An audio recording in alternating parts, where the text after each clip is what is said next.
Ya, selamat malam. Assalamualaikum warahmatullahi wabarakatuh. Bertemu lagi kita di dalam POV Siraman Rohani Assalam, yang kali ini akan membahas tentang ruginya Ramadan kalau tidak sholat tarawih. Tapi sebentar dulu ya. Ya, ruginya Ramadan kalau tidak sholat tarawih ya. Karena sholat tarawih ini hanya eksklusif ada di bulan suci Ramadan. Dan kita setiap tahun sudah pasti melakukannya. Ya kan? Sudah pasti setiap tahun kita melakukan ritual sholat tarawih di bulan Ramadan ini. Ya, sholat malam sesudah sholat Isya yang hanya ada di bulan Ramadan.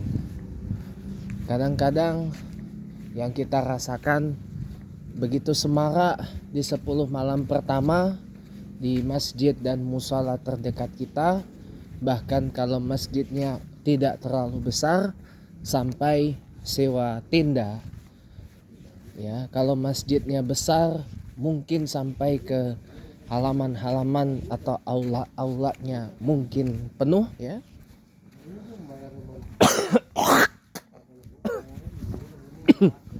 Tapi begitu menginjak 10 malam kedua di Indonesia dan 10 malam ketiga, nah mulai lengang masjidnya.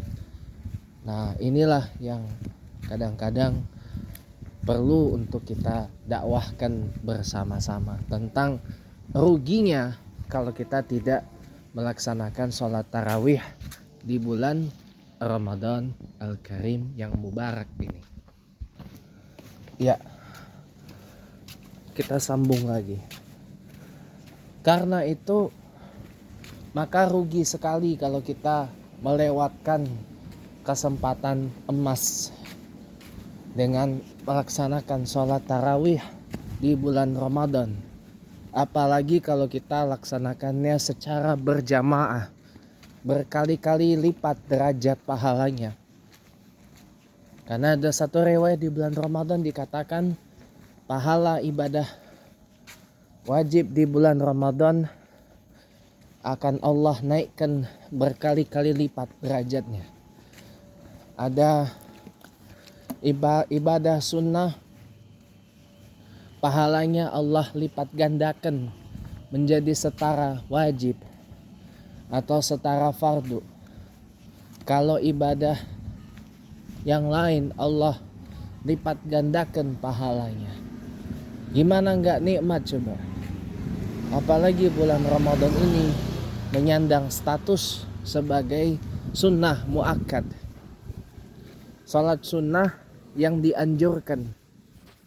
Ya, salat sunnah yang sangat-sangat direkomendasikan untuk dilakukan. Makanya rugi kita kalau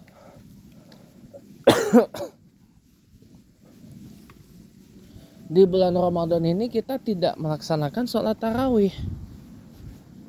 Ya, masalah terlepas mau kita sholat berjamaah di masjid yang paling utama, atau mungkin karena pertimbangan lain, karena satu dan lain hal mungkin membuat orang itu akhirnya menjadi melaksanakan sholat tarawih itu di rumah. Ya, itulah yang penting laksanakan aja sholat tarawihnya. Terlepas dari orang mau melaksanakan sholat di rumah atau di masjid atau musala yang lebih utama. Nah, menyiasati di Indonesia ini ada preseden 10 malam kedua Ramadan, masjid, shaf masjid dan musalanya mulai agak kosong, mulai agak maju, mulai agak sepi.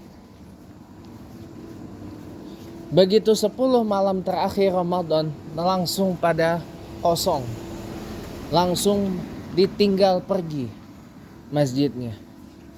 Kenapa? Karena orang-orang mempersiapkan diri untuk menyambut datangnya Idul Fitri yang jatuh tanggal 1 Syawal, yang sering kali disebut hari raya kemenangan. Nah, pertanyaannya, apakah kita termasuk orang yang mendapatkan kemenangan itu pada 1 Syawal itu? Belum tentu. Maka selama bulan Ramadan ini maksimalkan. Nah, maksimalkan untuk kita beribadah, berperang melawan hawa nafsu, biar nanti dapat kemenangan pada 1 Syawal nanti, saudara. Nah, begitu sudah 1 Syawal, jangan balik lagi ke kebiasaan sebelum Ramadan, tapi tingkatkan lagi, karena itu adalah ujian setelahnya. Ya, ujian setelah Ramadan itu, kehidupan itu jauh lebih berat. Karena bulan Ramadan ini, sebagaimana yang saya sampaikan sebelum ini, adalah bulan latihan, bulan pendidikan, syahrut tarbiyah.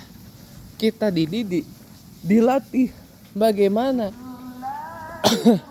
mengendalikan hawa nafsu, bagaimana mengendalikan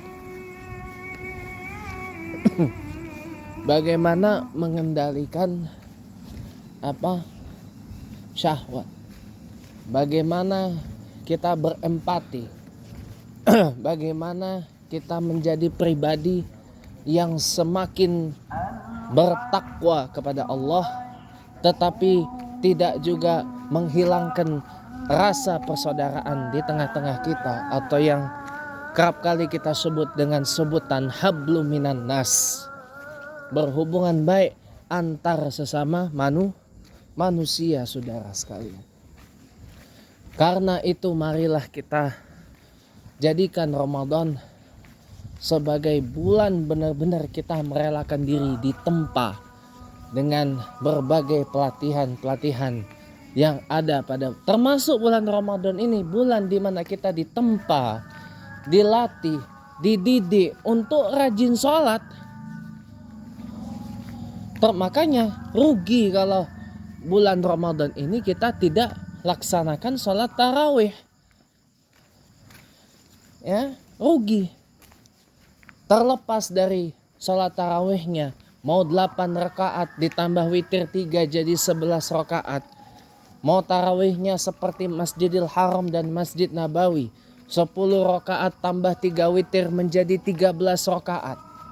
Mau tarawihnya seperti di zaman Umar bin Khattab, 20 rakaat tambah 3 maka jadi 23 rakaat, tambah 3 witir maka menjadi 23 rakaat. Terlepas dari panjang pendeknya bacaan surah dan ayat Al-Quran yang dibaca, ikuti saja. Kalau memang kita mengikuti sholat tarawih itu secara berjamaah di masjid. Apalagi kalau sholat tarawihnya dilaksanakan 1 malam 1 juz, nah, itu jauh lebih nikmat lagi. Kenapa? Karena kita mendapatkan pahala yang sama seperti kita membaca Al-Quranul Karim. Karena kita diam mendengarkan imam membaca ayat Al-Quran, melantunkan ayat Al-Quran, ya, membaca 1 malam 1 juz. Pahala yang kita dapat sama seperti kita membaca Al-Quranul Karim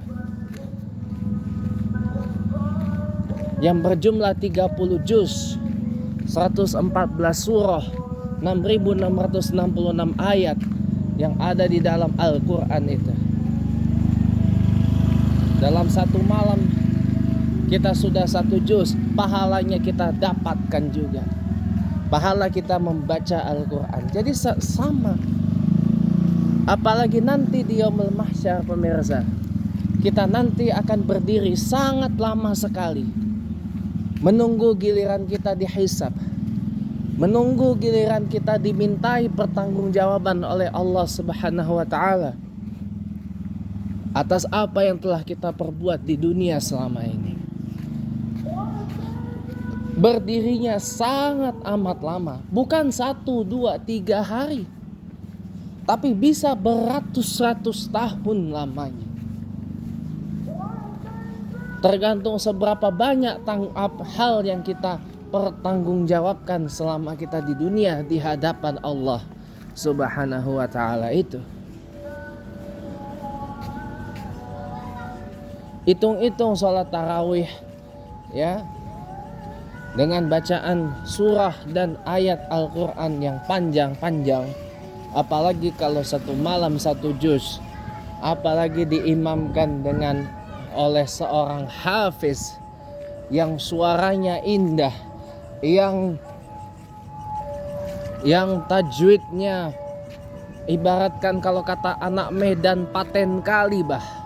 Ibaratnya kalau masalah tajwid, makhrajul huruf, sifatil huruf, panjang pendek suaranya ya, lantunan nadanya, lantunan lagunya, ibaratkan kalau kata anak Medan paten kali bah. Ibaratkan kalau kata orang Minang rancak bana.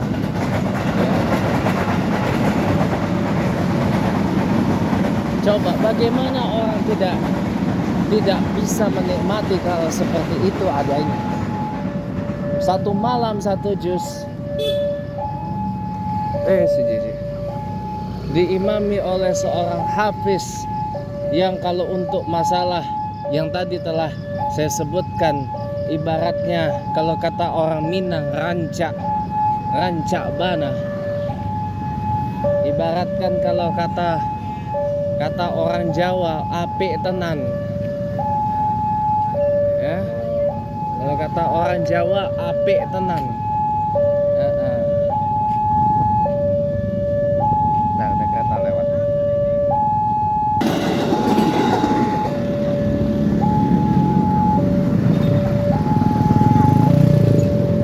Ya, kita lanjut lagi. Coba bayangkan kalau sholat tarawih kita, masjid dan musala kita seperti itu sholat tarawihnya.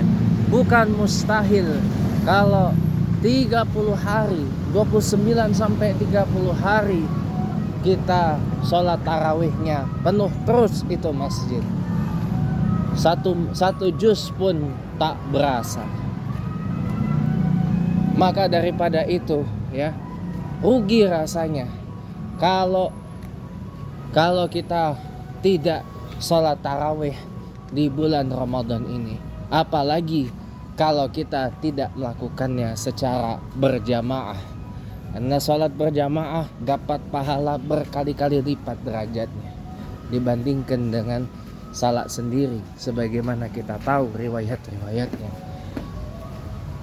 Karena itu marilah kita tanamkan spirit kecintaan kita kepada ibadah-ibadah di bulan Ramadan, terutama ibadah yang